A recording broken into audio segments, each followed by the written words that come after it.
Jadi mungkin ketua kelas bisa memimpin doa sesuai dengan agama dan kepercayaan.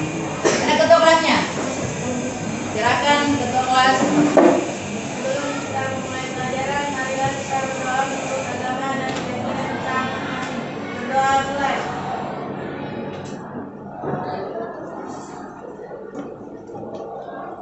Doa selesai. Oke. Terima kasih untuk ketua kelas sudah memimpin doa. Jadi pada hari ini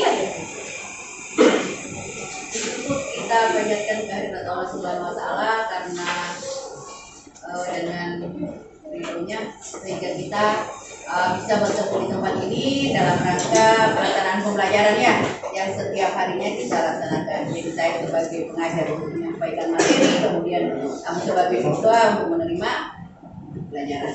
Jadi hari ini saya akan memperkenalkan sedikit materi mungkin tentang yang sedang booming sekarang, yaitu tentang kecerdasan artifisial. Mungkin karena di sini lebih kalian kenal dengan AI atau AI atau kecerdasan buatan. Itu kita mau lihat dulu apa sebenarnya itu dan apa yang menjadi tujuan kita pada hari ini. Kita lihat. Oke, diperhatikan. Jadi kecerdasan artifisial. Jadi kalau di bahasa Indonesianya singkatannya itu KA, ya, atau kecerdasan artifisial atau kecerdasan buatan karena dibuat. Kemudian di ini ada AI atau AI atau artificial intelligence. Ya, mungkin kalian tidak sudah tahu apa sebenarnya itu penggunaannya bagaimana. Mungkin kalian sudah gunakan ya di WhatsApp ada, kemudian di Gemini ada, ChatGPT mungkin kalian sudah pernah gunakan. Sudah pernah? Sudah. Nanti kalau misalnya ini kita akan coba. Jadi sebenarnya itu memudahkan kita, tetapi tidak bisa kita sebagai manusia mau tergantung. Kita yang kendalikan, jangan AI yang kendalikan kita yang kendalikan ya. Ya, karena tidak semuanya. Karena kadang juga dia kalau tidak sesuai itu dia akan berhalusinasi. Tidak sesuai yang tidak pernah dia akan memberikan jawaban yang tidak sesuai. Jadi kalau dia tidak tahu. Ya, kecerdasan artifisial atau artificial intelligence ini yang merupakan materi kita pada hari ini. Kemudian apa sih yang menjadi tujuan pembelajaran kita? Yaitu yang pertama, kita akan memahami apa sih kecerdasan artifisial itu atau AI itu. Kemudian bagaimana kita dapat mengetahui perkembangannya, kemudian dapat menjelaskan bagaimana penerapannya dari berbagai bidang. Jadi karena sekarang itu sudah di berbagai AI ini sudah di berbagai bidang, baik itu pendidikan, kemudian transportasi, kesehatan dan sebagainya. Ya, kemudian dapat menumbuhkan kesadaran akan etika ataupun dampak dari AI. Sebelum lanjut, saya akan putarkan video. Ini video tentang AI itu apa sih? Jadi mungkin dari video ini kalian bisa lihat, oh AI ini apa ini maksudnya.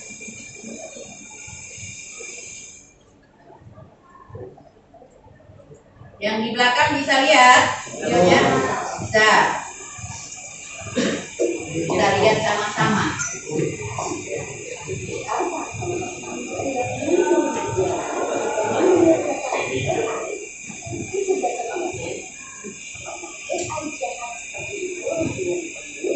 Bisa didengar toh? Bisa dilihat juga?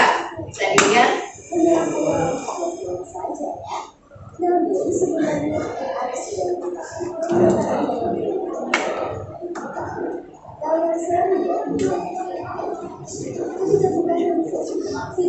Apa yang tidak punya HP sekarang? Ya ada toh, sudah punya HP semua. Sudah.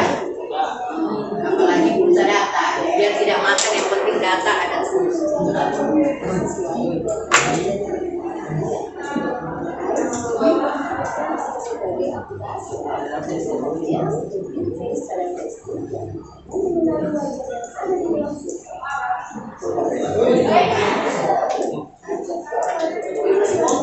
Ya, yang tidak cantik jadi cantik. Ya.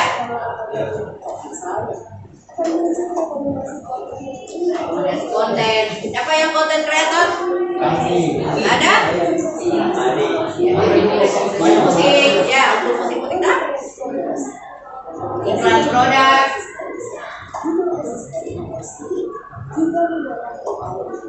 Jadi AI menyesuaikan konten dengan minat dari kebiasaan.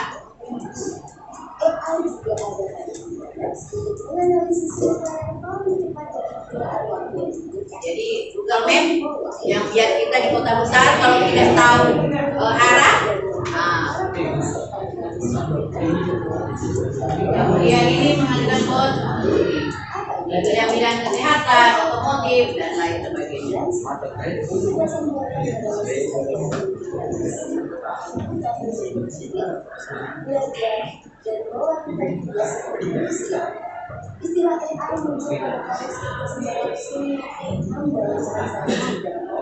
Jadi dikatakan dari kecerdasan artifisial ini sejarahnya John McAfee dari Amerika dengan 4 dasar teknik dari AI dan Tim Lenny kemudian Lenny.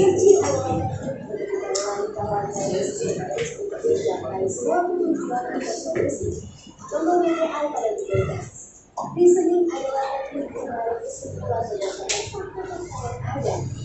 Ya. AI pada aplikasi teknik masalah kompleks ke dalam sebuah operasi. Jadi kompleks dan sederhana. Pada mesin Perakitan mobil. Ini. mengajarkan pola-pola data untuk memperoleh pengetahuan. Ya, ada sistem mobil tanpa pengemudi. Ada mobil nanti tanpa pengemudi. Apa saja yang tujuannya?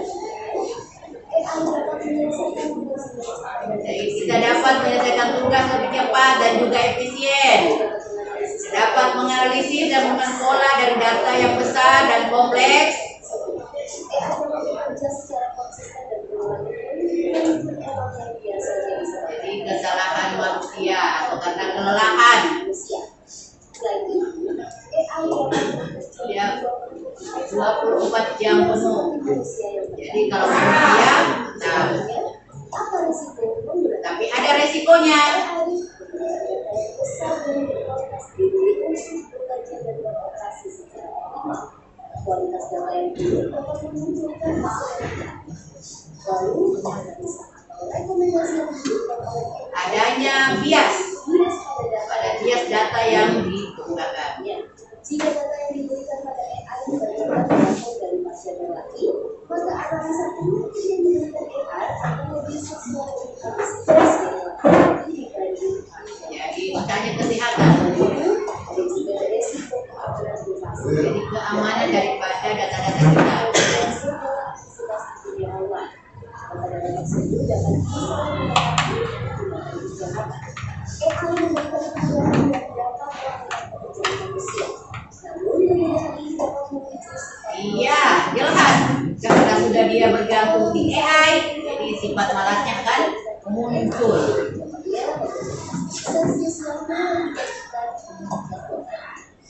Selain digunakan dalam kehidupan AI, AI juga dimanfaatkan dalam berbagai bidang. Di bidang kesehatan, AI dapat digunakan untuk membantu dokter menjajah ilmu, diagnosis awal penyakit, dan mengaplikasikan obat atau terapi tertentu.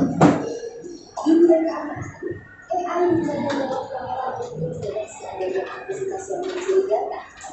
AI juga digunakan dalam penanganan cyber untuk mendeteksi serangan dunia maya.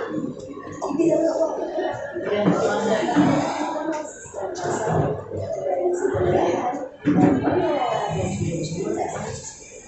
AI juga dapat membantu dalam mendeteksi transaksi keuangan yang mencurigakan.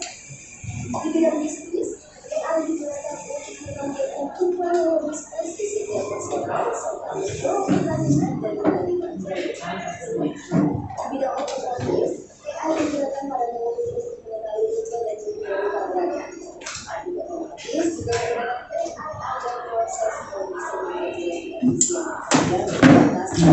Di bidang logistik, AI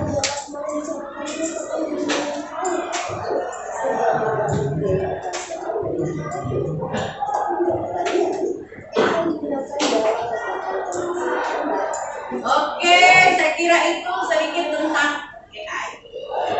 Jadi video tentang AI. Jadi kita kembali ke sini. Jadi menjadi tujuan kita bisa tahu apa sih itu AI.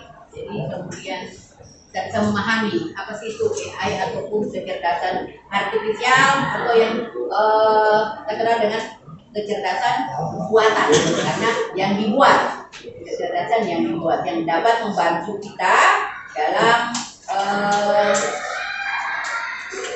mengoptimalkan waktu untuk melaksanakan atau dari berbagai bidang. Jadi ini kita bisa lihat, selain video yang kalian lihat tadi, saya akan jelaskan kembali apa sih AI. KA ya, saya lebih suka KA, AI atau AI. Jadi sama saja ya. KA itu kecerdasan artifisial atau kecerdasan buatan. Kenapa Rizky? Jadi bisa lihat di atas. Jadi AI atau KA itu adalah teknologi yang memungkinkan mesin, jadi itu mesin yang meniru kecerdasan manusia seperti halnya dalam berpikir, belajar, dan juga mengambil keputusan. Jadi itu yang mengganti daripada jadi mesin yang meniru, dia akan meniru kecerdasan manusia dalam hal dia berpikir, kemudian belajar, dan juga dalam mengambil keputusan. Jadi pengganti daripada kecerdasan manusia. Kemudian AI dia bekerja dengan memproses data, jadi dia proses data, kemudian juga mengenali pola dan juga menghasilkan. Jadi setelah dia proses, kemudian mengenali, dan terakhir dia akan menghasilkan rekomendasi atau tindakan. Jadi setelah dia proses, kemudian dia kenali, terakhir dia akan menghasilkan rekomendasi atau tindakan. Contoh sederhana, ini untuk AI ini ada sistem dari virtualnya, kemudian ada sistem rekomendasinya, juga ada chatbotnya. Kenapa dengan dasinya? Ada masalah dengan dasinya? Diperhatikan dulu, teman. Jadi itu yang merupakan pengertian. Jadi tadi tujuan utama kita memahami apa sih itu AI, apa sih itu KA, ya, apa sih itu kecerdasan buatan. Jadi dia merupakan suatu mesin memungkinkan mesin meniru kecerdasan daripada manusia. Kemudian sejarah. Tadi di video dia ada juga sejarah menjelaskan kapan sih itu adanya. Kita bisa lihat pada tahun 1050-an. Jadi 1950-an konsep awal dari AI itu adalah Turing, Jean-Marie Descartes, itu merupakan konsep awal. Kemudian juga ada di tahun 80-an ekosistem berkembang. Kemudian 2000-an AI itu mulai digunakan dalam aplikasi sehari-hari. Kemudian pada saat ini AI sudah hadir di smartphone, kemudian di industri, pendidikan, kesehatan, dan juga lainnya. Jadi ini merupakan sejarahnya, kapan sih adanya AI itu.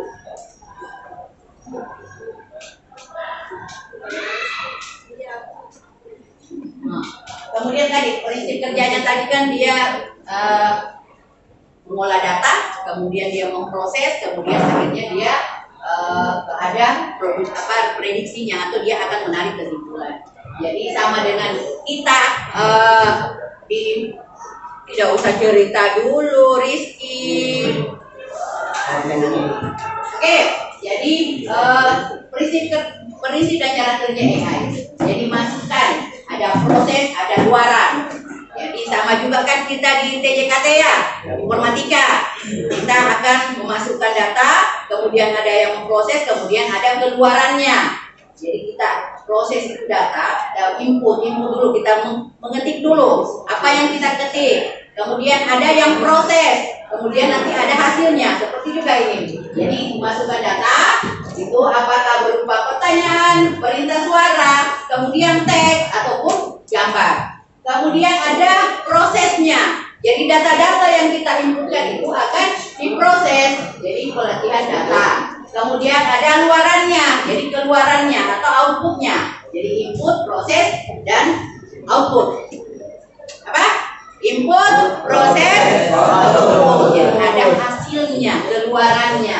Jadi prediksi atau lainnya, yaitu berupa keputusan, kemudian hasil hasil kerja seninya, kemudian prediksi, kemudian ada sarannya. Inilah 3 proses ataupun prinsip dan cara kerja daripada AI atau KA. Apa Rizky? Apa? Apa yang saya jelaskan? Apa? AI. Apa itu AI? Dari tadi senyum-senyum. Oke, jadi ya prinsip dan cara kerja AI, mulai dari masukannya, kemudian prosesnya dan juga outputnya. Oke, dipaham sampai sini? Misalnya paham. Nanti kalau sudah ini kita ada prakteknya. Jadi nanti pertemuan-pertemuan berikutnya. Ini saya jelaskan dulu. Kemudian jenis-jenisnya. Jadi ini jenis-jenis daripada AI atau KA. Atau KA itu apa? KA itu apa? Kecerdasan artifisial atau kecerdasan buatan. Oke, itu jenis AI. Ini ada nano AI.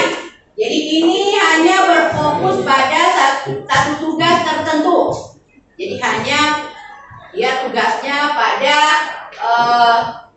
satu tugas tertentu dengan contoh, yaitu ada Google Translate. Jadi Google Translate ini hanya menerjemahkan bahasa. Ya, tugasnya jadi hanya satu tugas. Jadi dia satu tugas. Kemudian ada Siri atau Google Assistant. Ini membantu untuk mencari informasi atau mengatur pengingat. Kemudian ada face recognition. Ini hanya untuk mengenali wajah. Jadi dia hanya bertugas satu tugas tertentu. Kemudian ada chatbot untuk layanan pelanggan. Ini menjawab pertanyaan seputar produk atau jasa tertentu. Kemudian yang kedua ada general AI atau strong AI. Ini bisa melakukan berbagai tugas seperti manusia. Jadi bisa melakukan tugas seperti manusia, tapi ini masih dalam penelitian. Kalau sudah begitu, semua tugas manusia digantikan oleh AI, berarti manusia tidak ada gunanya lagi. Makanya nanti ada etikanya. Tidak semua itu harus dengan AI. Jadi general AI ini adalah target jangka panjang untuk riset daripada AI atau KA. Jadi ini misalnya robot yang bisa mengajar, memasak, mengemudi, kemudian menganalisis data dan juga memahami emosi, semua dalam satu sistem. Tetapi itu masih dalam penelitian. Tetapi itu mungkin mudah-mudahan tidak terjadi lah, karena akan itu dampaknya tadi kan akan timbul malasnya. Seperti ini kan, nanti kalau misalnya ini, kalau AI saja yang jalan tidak ada lagi, tidak perlu kamu belajar. Toh dikendalikan semua. Jadi sudah ada yang masak itu dari AI karena ada robotnya yang dikendalikan oleh AI. Sudah ada yang mengajar, tidak perlu lagi berarti ada guru. Ya, jadi sehingga ada dampaknya, dampak negatifnya. Kemudian ada super intelijen daripada AI. Jadi ada super intelijen dari AI. Ini melebihi kemampuan manusia, tetapi ini masih merupakan hipotesis untuk masa depan. Jadi mudah-mudahan tidak usah terjadi. Tapi ini masih berupa konsep dalam penelitian. Kemudian ini juga sering dibahas dalam fisiknya, misalnya dalam film apa namanya yang AI dalam kecerdasan, kreativitas dan juga kemampuan analisis yang terbatas. Jadi itu masih wacana lah. Jadi sudah melebihi, berarti di atasnya lagi. Tadi kalau yang general AI ini dia masih standar sudah menggantikan manusia. Tapi kalau yang super intelijen ini sudah melebihi dari manusia. Iya, kan pernah itu kan tidak bisa menciptakan tubuh manusia, tetapi yang tidak bisa diciptakan adalah nyawanya yang tidak bisa. Jadi semua raga daripada manusia, tangan apa semua bisa dibuat, tetapi yang satu itu adalah nyawa yang tidak bisa. Kan? Jadi otomatis tidak bisa. Jadi hanya robot yang bisa dikendalikan oleh AI ini yang akan menggantikan daripada kerja dari manusia. Oke.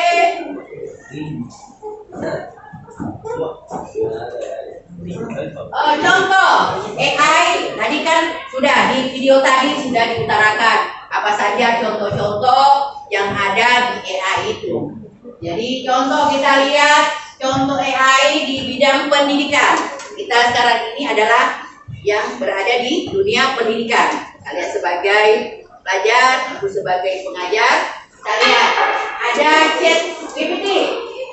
Ini kalau tugas-tugas yang diberikan kalian pakai ini, kemudian sesuai dengan formnya, maka dapat membantu kalian menjawab pertanyaan dan juga membuat ringkasan materi. Misalnya, formnya kalian buat, tolong buatkan saya ringkasan materi tentang coding yang ada isinya ini, segera AI langsung buat. Jadi dalam penggunaan ChatGPT ini kita harus spesifik, ya, apa yang kita minta. Jadi formnya yang kita tuliskan itu harus sesuai apa yang ada, yang akan kita buat, apa yang kita minta, supaya AI-nya membuatkan sesuai dengan keinginan kita.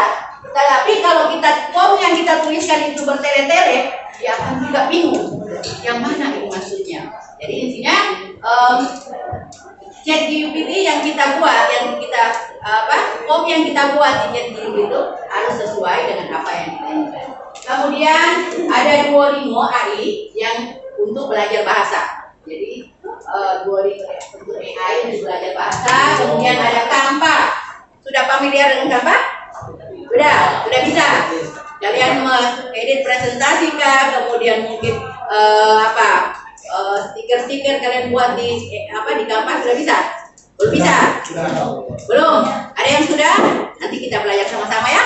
Oke, jadi ada Canva AI untuk membuat desain presentasi atau poster edukasi, jadi poster di pendidikan.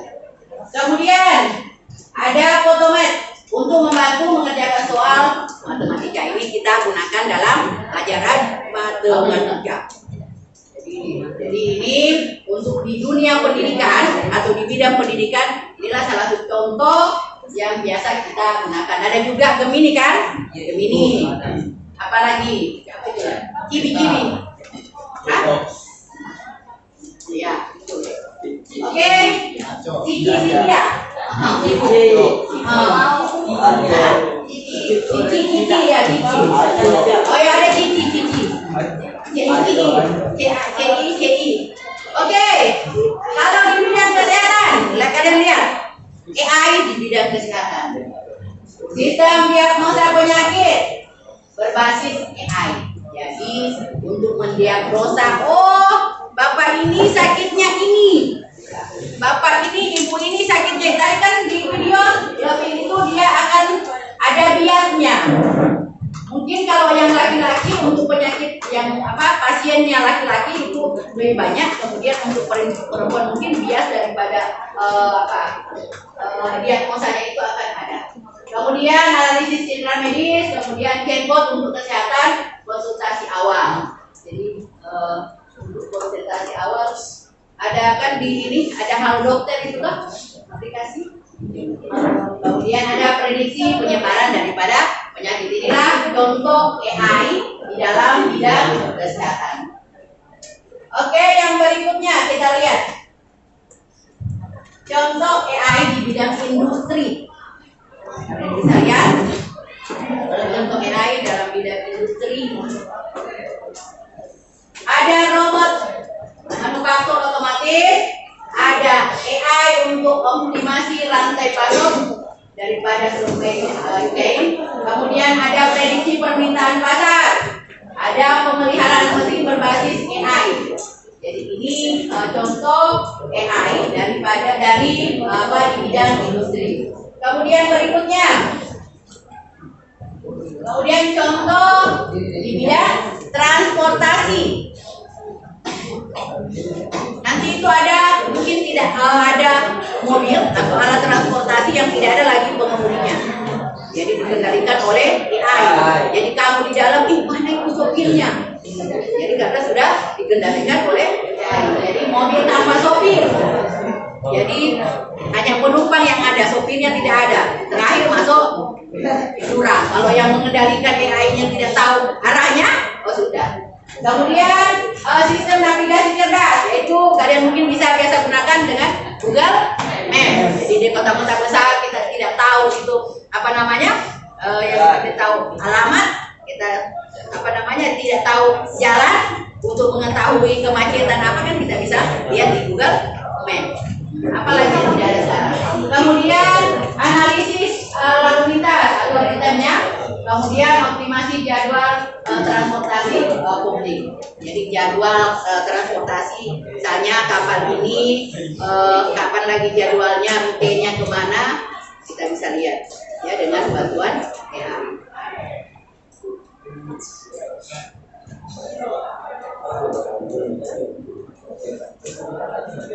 Kemudian berikutnya, jadi itu tadi di berbagai bidang.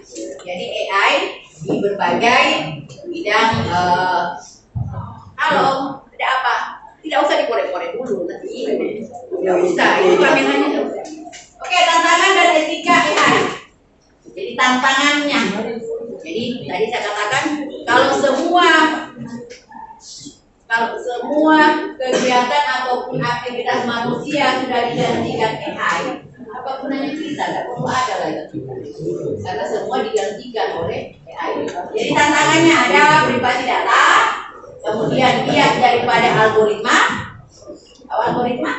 Jadi prosedur atau langkah-langkah yang kita lakukan dalam kehidupan sehari-hari. Misalnya kita saja ke sekolah kan ada langkah-langkahnya, kita mandi dulu, bangun pagi, mandi dan seterusnya, siapkan sarapan dan sampai ke sekolah. Ada kan langkah-langkahnya, step by step itu di algoritmanya. Kemudian akan kehilangan pekerjaan, betul, karena kalau semua sudah dikendalikan oleh AI, berarti kita akan berdampak akan kehilangan pekerjaan, karena semua untuk apalagi menggaji manusia, AI bisa.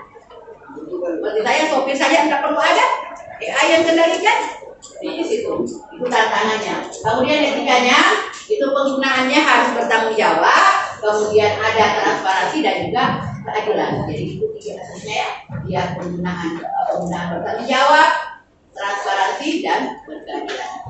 Itu untuk tantangan daripada dan etika juga daripada AI.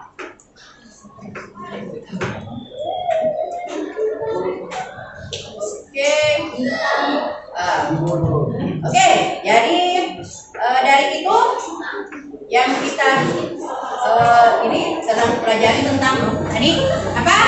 AI atau artificial intelligence atau kecerdasan intelijen atau kecerdasan buatan. Jadi intinya kita yang mengendalikan ya kita yang mengendalikan daripada AI ini. Jadi misalnya, jadi tadi saya katakan bahwa apa yang kita misalnya dalam bidang pendidikan tadi adalah salah satunya contohnya penggunaan ChatGPT. Jadi membantu kita dalam membuat kesimpulan dan seterusnya, sehingga dalam kita membuat apa yang kita inginkan, misalnya ada form, jadi prompt PROM. Jadi form yang kita inginkan, jadi harus betul-betul sesuai apa. Jadi misalnya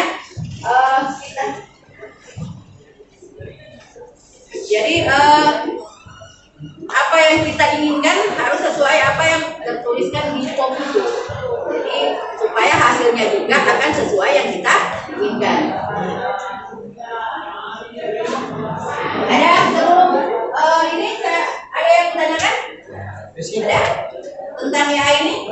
Jadi kalau misalnya kita sudah belajar coding atau AI ini, jadi sudah diterapkan misalnya itu ada 2 jam pelajaran ya, 2 jam pelajaran pada proses pelajarannya nanti mungkin lebih banyak kita belajar AI ini kita menggunakan. Jadi selain kalian belajar informatika, tambah lagi 2 jam coding ini, lebih banyak belajar kita menggunakan komputer. Nanti kalian diperkenalkan bagaimana penggunaan ChatGPT, kemudian Canva AI, kemudian kita menggunakan aplikasi-aplikasi yang ada hubungannya dengan AI ini. Intinya pekerjaan manusia akan digantikan oleh AI, tapi harus dikendalikan. Ada etika-etika yang perlu kita pahami. Jadi privasi data yang kita itu akan diganggu ataupun akan tergantikan oleh adanya AI. Jadi harus kita pintar-pintar dalam menggunakan aplikasi-aplikasi tersebut agar apa yang kita inginkan, data-datanya kita itu tidak bisa terjaga keamanannya lah. Jadi dari data-data kita akan terjaga keamanannya. Bisa dipahami? Bisa. Jadi sudah bisa menggunakan AI? Ya, sudah. Yang kalian biasa gunakan apa? AI di mana? Di apa? Yang ini biasa? Sudah pernah? Sudah. Di Chrome? Yang di WA kan ada? Apa yang kamu biasa tanya?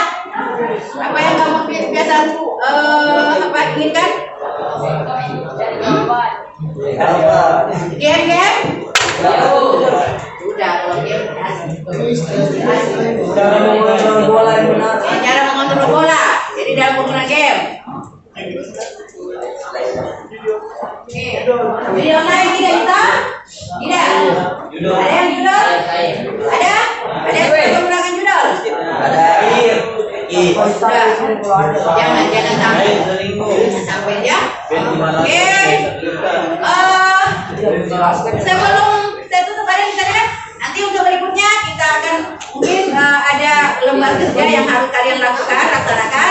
Yaitu contohnya kita menggunakan ChatGPT yang ada, kita membuat formnya apa yang kalian inginkan, kemudian hasilnya apa, jadi kita inputkan, kemudian hasil dan keluarannya itu apa, kemudian diproses, kemudian hasilnya apa, ya.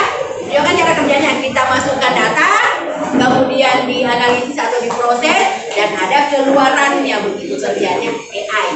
Jadi kita minta apa yang kita inginkan, kemudian AI memprosesnya, kemudian ada keluarannya berupa jawaban-jawaban yang kita inginkan. Oke, dari itu saya simpulkan. Ada kesimpulan. Ya, kita simpulkan. AI adalah teknologi kunci dari abad 21, di mana AI itu memberikan banyak manfaat di berbagai bidang. Nah, tadi berbagai bidang, baik itu bidang pendidikan, industri, kesehatan, dan lain sebagainya.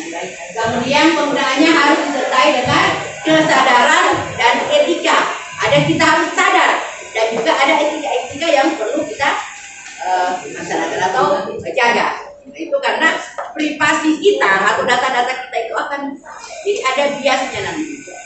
Ada bias dari penggunaan.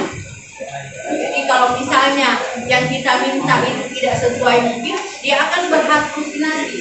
Misalnya kita tanya, apakah Anda mengenal Rizky? Kalau misalnya ya tidak, oh Rizky ini tidak akan. Ya. Jadi kalau karena dia tidak tahu sama sekali siapa itu Rizky, jadi tidak ada jawabannya spesifik. Oke lagi. Untuk berikutnya kita akan mungkin lebih sering lagi, mungkin langsung kita untuk WA ini atau ke KA ini atau coding ini, mungkin lebih banyak kita nanti langsung prakteknya. Ya, tapi mudah-mudahan kita ke depan dengan karena masih ini prosesnya perbaikan daripada ruang kelas, sehingga kita masih belajarnya masih sip-sip. Oke, saya kira itu masih sehat semua. Menggunakan alat bantu atau komputer ini ya. Cara ada Mbak Tim. Kemudian saya cukupkan sekian untuk hari ini. Mudah-mudahan ke depan insya Allah kita masih diberi kesehatan sehingga kita masih ketemu lagi ya.